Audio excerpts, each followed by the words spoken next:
CM Jagan పై YS Sharmila విమర్శల వర్షం కురిపించారు. ప్రతిపక్షంలో ఉన్నప్పుడు ప్రత్యేక హోదా కోసం కేంద్రం మెడలు వంచుతానని చెప్పిన సీఎం ఇప్పుడు ఎందుకు ప్రశ్నించడం లేదని నిలదీశారు.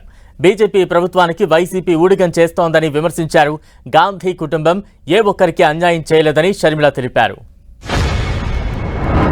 ఇదే ఇచ్చాపురంలో ఎక్కడైతే రాజశేఖర రెడ్డి గారు ఆయన పాదయాత్రను ముగించుకున్నారో దానికి కొనసాగింపుగానే రాజశేఖర రెడ్డి బిడ్డ ఈ రోజు మళ్ళీ ఆంధ్ర రాష్ట్ర ప్రజలకు మేలు జరగాలి అని తన ప్రస్థానాన్ని నా ప్రస్థానాన్ని ఇదే ఇచ్చాపురంలో మొదలు పెట్టదలుచుకుంది రాజశేఖర రెడ్డి బిడ్డ. మీ అందరూ ఆశీర్వదించాలి.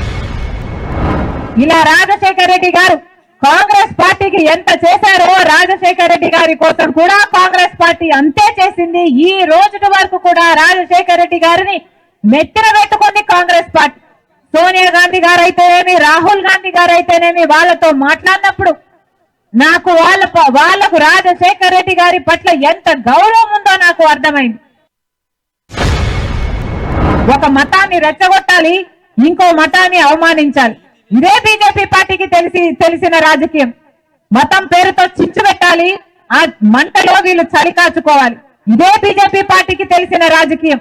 అలాంటి పార్టీని రాజశేఖర రెడ్డి గారు ఏ సందర్భం వచ్చినా వ్యతిరేకించడం జరిగింది. కానీ ఈ రోజు ఆంధ్ర రాష్ట్రంలో జరుగుతున్న పరిస్థితులను గమనిస్తే చాలా బాధాకరంగా ఉంది.